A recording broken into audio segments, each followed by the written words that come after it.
Management Office sa Ilocos Sur. Opo, kumustahin lang natin ang mga taga Ilocos Sur ha, kaugnay po ng Bagyong Maymay. PDRRMO Head Ron Arquelada. Sandali po lamang ha. Sir Ron, magandang umaga po at maulang umaga po dyan sa atin sa Ilocos. Good morning! Yes sir, good morning po sa inyo and sa lahat po na nakikinig at nanonood sa programang ito. Magandang umaga po sa atin lahat. Opo, siguro Sir Ron, unahin natin, kumusta po ang nararanasan ngayon nyo dyan? Nag-landfall dyan ang Bagyong Maymay eh. Yes po, actually kagabi po and hanggang ngayon ay tuloy-tuloy pa rin yung pabugso-bugsong malalakas na hangin and pag-uulan dito po sa Ilocos Sur. So ayun sir, actually naka-raise pa rin na heavy rainfall warning dito na orange. So expect pa rin namin na tuloy-tuloy pa rin yung malalakas na pag-uulan for the next 2 to 3 hours. Opo. So far po, ano ang inyong record dito, Sir Ron? Anong mga lugar po ngayon ang matindi pong binabantayan ninyo dahil po sa epekto, lalo po sa mga kababayan po natin? Yes, actually, pag mga ganitong bagyo, sir, lahat naman po ay binabantayan po. Kasi kung titignan mo yung location ng Ilocos Sur ay dito sa may bandang west ay malapit po sa coastal and sa bandang east naman ay yung mga mountainous na LGU natin. So yung mga coastal po malapit sa river ay yung mga flood-prone areas po natin and sa mga upland municipal naman ay yung mga landslide-prone areas. So lahat po ay talagang minomonitor namin.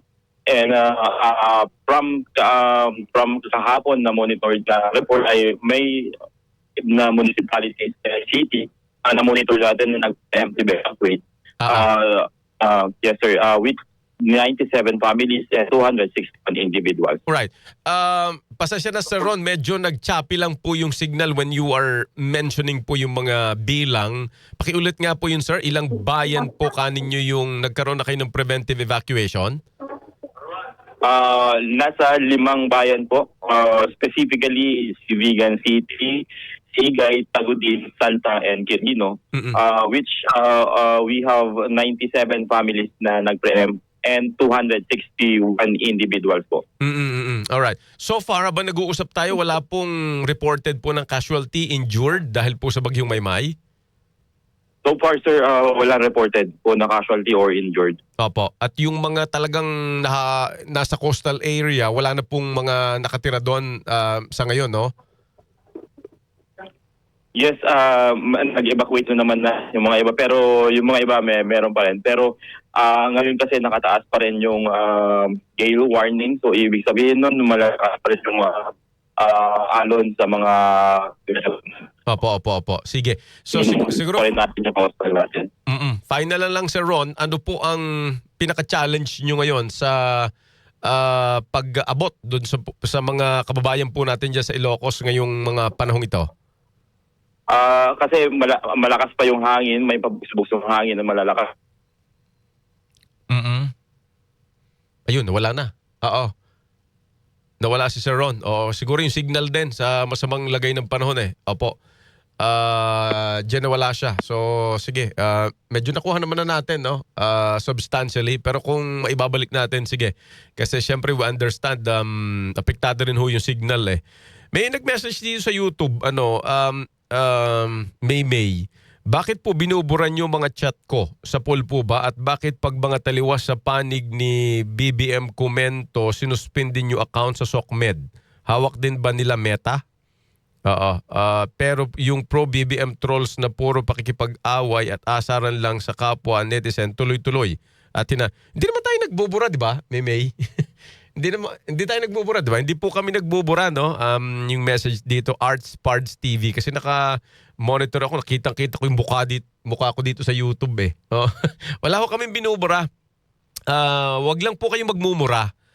Yun po yung iniiwasan po natin, yung mga masasakit na salita at medyo wala po yung puwang sa isang civil discourse, ika nga po. Pero yung mga komento, kung hindi man po kayo sumasang-ayon o sumasang-ayon kayo sa aming sinasabi rito, wala pong problema yun. In fact, sabi ko nga sa kanila, ipasok dito yung inyong mga mensahe at babasahin po natin. Wala pong problema yun. Dahil tayo po ay nasa malayang ugnayan. Wag lang pong lalagpas. Opo, namurahan po tayo and so on and so forth. No? Yun po ang hindi natin pwedeng i-allow. Sige. So, mukhang okay na. Andiyo ba si Sir Ron? Nandun na lang tayo sa final yung hamon. Kasi kung walang kuryente, walang signal, yun po yung problema natin. Now, sige po. So, ang binabanggit... okay na, Sir Ron? Alright. Balik lang po natin Ron Arquelada. Sir Ron, sorry, naputol po tayo kanina. You were mentioning yung po mga hamon natin ngayon dahil sa masamang lagay po ng panahon. Sir Ron, diyan ka na po? Oo. Ayun. Yung hangin, yung malakas na pag-uulan. So, challenge pa sa amin para ma-determine yung mga extent ng damages talaga.